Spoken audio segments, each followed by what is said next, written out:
Assalamualaikum warahmatullahi wabarakatuh. Welcome back to my video. Balik lagi sama aku, Salma Weroni. Oke teman-teman, kali ini kita bakalan bahas tema tentang ekspektasi versus realita. Kalau kita ngomongin soal ekspektasi, pasti setiap orang itu punya yang namanya ekspektasi. Ekspektasi terkait apapun yang sedang dia rencanakan. Jadi kadang ekspektasi itu kan suka nggak sesuai ya sama realita.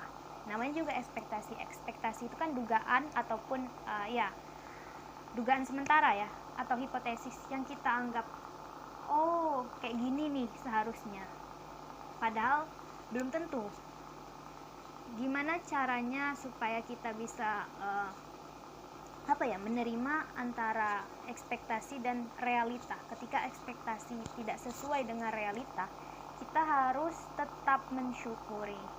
Karena walaupun ekspektasi itu kadang sangat bisa dikatakan jauh dari realita yang sebenarnya, atau melenceng sedikit, ataupun tengah-tengah ya, antara hampir berhasil ataupun tidak. Jadi kita tetap harus mensyukurinya. Kenapa? Karena memang kita sebagai manusia itu bisa merencanakan, bisa membuat planning atau rencana yang sangat bagus, sangat mulus, tapi endingnya belum tentu sesuai dengan apa yang kita harapkan. Kita nggak boleh kecewa kalaupun itu nggak sesuai sama pengharapan kita di awal ya, karena memang kita bisa merencanakan apapun yang terbaik untuk diri kita. Udah kita mau bikin skala ataupun rencana sebagus apapun itu, kita baik itu rencana yang kita bangun dalam fase 1 minggu, 1 bulan, 1 tahun, bahkan untuk jangka waktu yang sangat panjang ya.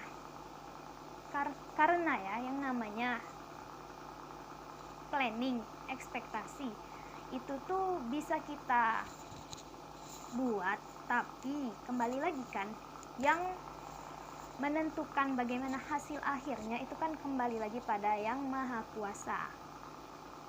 Bagaimana supaya ekspektasi versus realita ini tidak mengalami ketimpangan, ataupun kita jangan sampai menganggap waduh, apa yang salah pada diri saya, kenapa saya nggak bisa kayak gini, padahal saya udah melakukan yang terbaik. Di mana letak kesalahan saya? Nah, di situ kita kadang merasa kalau diri kita ini yang namanya itu kayak kita tuh kurang baik, atau memanajemen rencana kita, atau ada apa di balik semua ini.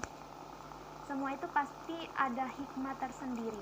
Kenapa kita kadang kalau kita bikin rencana atau ekspektasi yang tinggi tapi hasilnya tidak selalu sesuai dengan apa yang kita harapkan.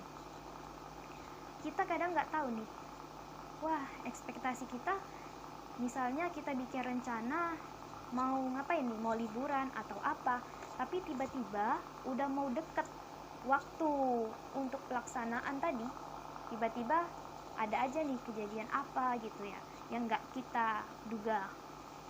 Sebenarnya di situ tuh Tuhan tuh benar-benar yang namanya baik. Kita udah diingetin nih, kita udah dilindungin, kita udah dikasih tanda. Kenapa kita kadang nggak bisa mencapai ekspektasi yang sesuai dengan pengharapan kita? Karena ya itu tadi, apa yang kita anggap sebagai sesuatu hal yang baik belum tentu menurut Tuhan itu yang terbaik. Maka dari itu kita harus selalu bersyukur, oke? Bersyukur. Jadi jangan lupa dalam setiap melakukan kegiatan apapun, jangan lupa kita harus bersyukur ya. Bersyukur karena masih dikasih hidup, masih dikasih kesempatan, masih dikasih waktu yang cukup untuk melakukan suatu kebaikan, oke? Itu dia. Jadi kuncinya kalau misalnya ekspektasi tak sesuai sama realita, itu tetap harus kita syukuri. Oke? Yang penting kita harus mensyukuri lah intinya ya. Mohon maaf. Itu saja dari saya. Kalau ada kurang lebihnya mohon dimaklumi, karena kita sama-sama belajar, kita sama-sama manusia. Kita mungkin banyak ngomong yang kurang berkenan di hati. Mohon dimaafkan. Sekali lagi kita sama-sama belajar. Oke. Semoga video ini bisa bermanfaat untuk teman-teman. Terima kasih karena sudah menyempatkan waktu untuk melihat video ini. Terima kasih. Wassalamualaikum warahmatullahi wabarakatuh.